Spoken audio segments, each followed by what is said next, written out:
Hola everyone! Today I am in San Diego with my guest. I have been doing a little bit of traveling to get these episodes, and it's quite an honor because we get to learn about different people and hear their stories. And today we're going to be talking about the mental health of a sibling of a disabled person. My guest for today is Suyapa Ulloa, and she is somebody that actually took, if you know, my private practice course years ago. That is a course that I have offered since 2017, maybe 16. I used to offer them at the park, and I've been learning more about Suyapa and her family story through Instagram. Suyapa ended up joining the directory. We have created a connection, and she is now our San Diego networking event co-host. So tonight, after this segment, we are on our way there. With that, I will have Suyapa introduce and tell us a little bit more about herself. And here is Suyapa. Welcome. Hi, thank you for having me. Thank you so much for organizing everything, the event and this segment with me. We would like to learn more about you, about your family, in general, this topic. My name is Suyapa. I am the eldest daughter of 3 kids. My father migrated here from Tijuana,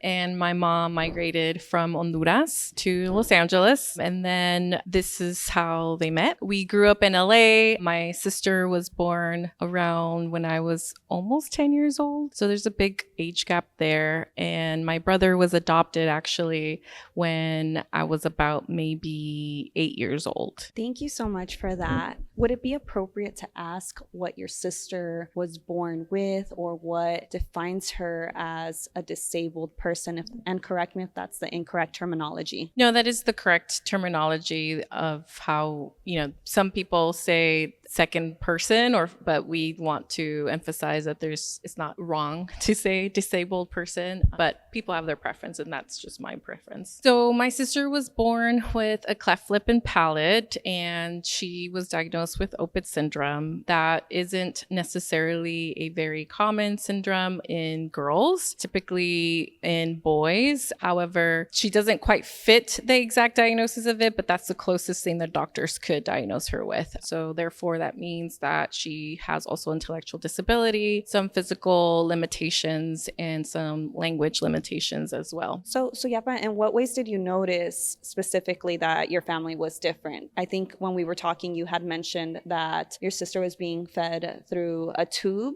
and there were certain responsibilities that you carried. Yeah, so she had to be fed through a G tube prior to her having surgery on her cleft lip and palate. So that was a responsibility that was not typical, I guess you can say. Most older siblings probably feed their baby sister or brother through a bottle. However, because of her limitations, she could not be fed that way. So I would be responsible for cleaning her wound or feeding her through the G tube and things of that nature. As I got older, I think it really hit me of the difference when friends would come over, and I really felt like, oh, I hope they accept my sister. And versus differently, I think if she was like a typical sister where maybe that wouldn't really be a thought. But for me, it really mattered. Yeah, absolutely. I can see how that can cause maybe a teenager some anxiety. Did you notice any spaces where your sister wasn't being included, so that weren't inclusive, and maybe that contributed to your anxiety at that point?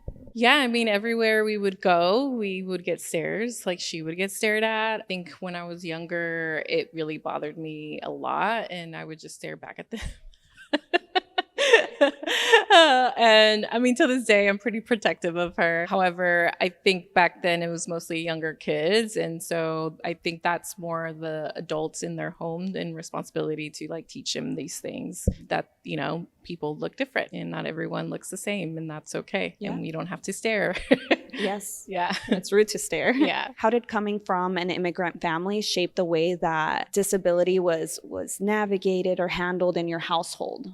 Yeah, well, first of all, I think it was really hard to even understand what was happening for my sister. Also, the various systems that we had to figure out, like the medical system, education system, the social services system, variety of things of how to navigate those spaces that aren't really meant for us. I mean, I can think of, social workers coming to our house, speech therapists, physical therapists. We had a lot of providers coming in and out. So part of my role was to either help kind of continue to teach my sisters some of these certain things. My mom is pretty well versed in English, but my dad has a little bit more of limitation to it. So when it came to him, I would help a lot more with translating to make sure that he's being understood and vice versa. In your family, it was accepted and understood that your sister was going to have a different upbringing? I think initially it was hard. It was a lot of, I think, complicated grief. I could see looking back now for my parents that wasn't what they were expecting, and having to grieve, having,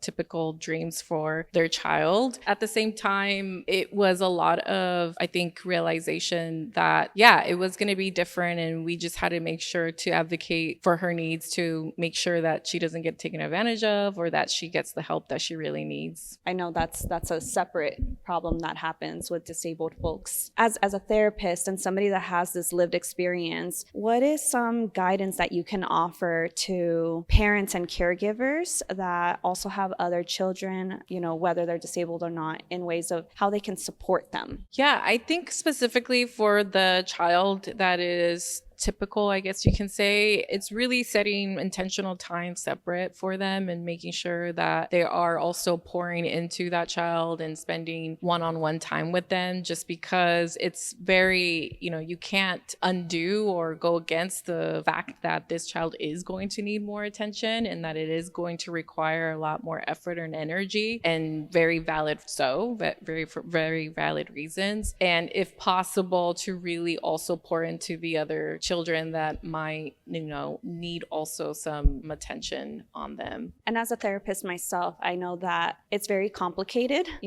because there are some families that have to work and that have to leave their children with other caregivers. And so that individual time is just difficult, because I can imagine how complicated, it was for your mental health, but also for the parents and caregivers as well. And coming from, not assuming that your family stigmatizes mental health and therapy, but like typically in our community, that is something that is new, a new concept, a new way of living and thinking about ourselves when it comes to wellness. It's difficult to balance all of these identities that require so much time and effort. So, we understand the complexities as well, and it takes time and it takes a lot of support and really a lot of people to help. And I think when people offer help that's genuine and safe, it is important to accept that, because there are many clients also that I've had in my practice that find that very difficult because they feel like they're a burden to other people. And so it's just, we really want to emphasize how important it is to ask and also accept help when it's from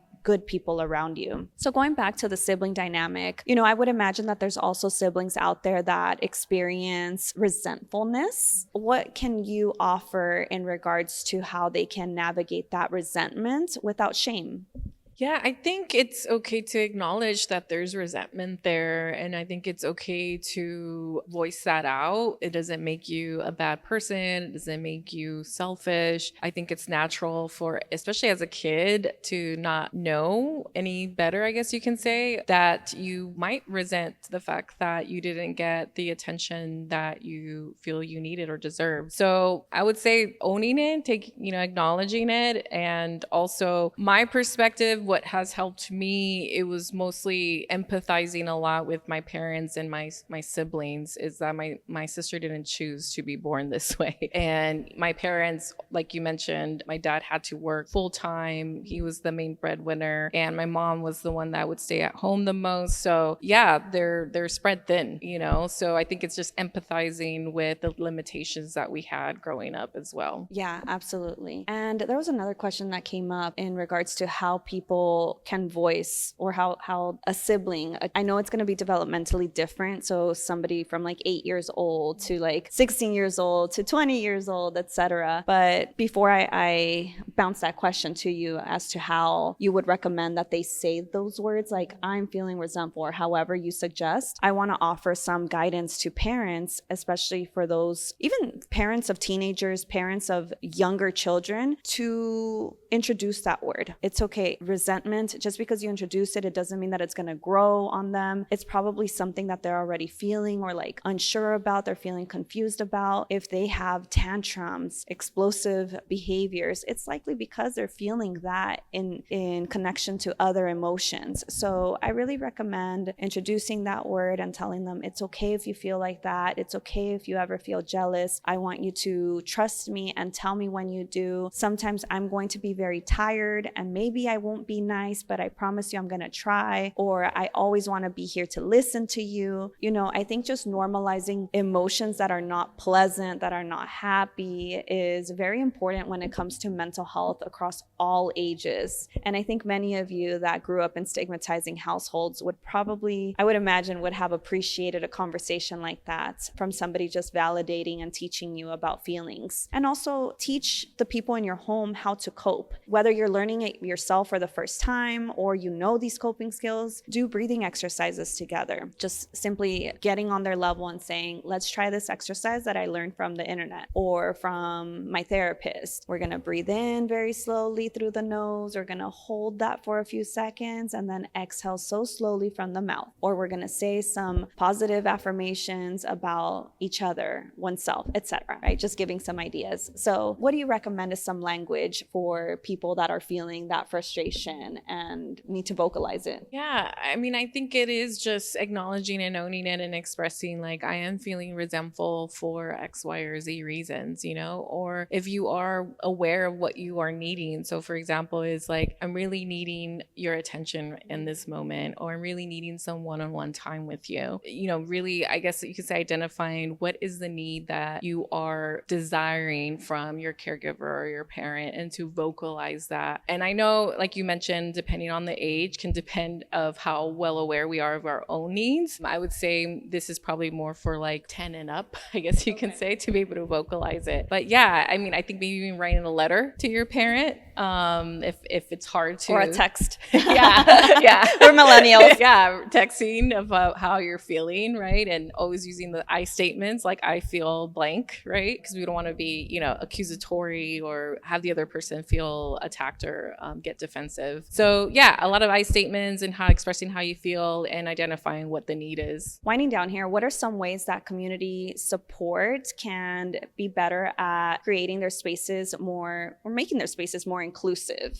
Yeah, I think it's also including disabled people and their opinions and things that really matter to them. I also think, for example, even when I'm like apartment shopping, for example, I know my sister's going to come and visit me. I want to make sure there's like a handicap ramp. I want to make sure there's an elevator. If it's just stairs, that's just not going to work. Things of that nature. Yeah, accessibility, physical accessibility is in that way, but as well as including people's opinions and their own experience of what matters to them in multiple spaces. Yeah, I think when it comes to disability justice, there's so much work to do, you know, with ADA requirements and not just the requirements, because those are really the bare minimum, but like for us that are abled people, doing the research as to how we can better be more inclusive overall. And there's no shame in this process. I think it's something that, you know, if you're new to it, maybe looking up on social media, there's so many different accounts that talk about disability justice, and we'll include some in the show notes as well. But with that, we are winding down. Suyapa, please, can you share a little bit more clinically? I know your intro was more family focused, but we'd love to learn more about what you specialize in. You are here in California. Tell us about your practice and where people can find more about you. So I do offer EMDR and brain spotting services virtually throughout the states of California, Florida, and Nevada. I primarily work with adult Latina and BIPOC siblings that have disabled siblings or a sibling that struggles with addiction. All right. And as you can see, the lights are dimming here.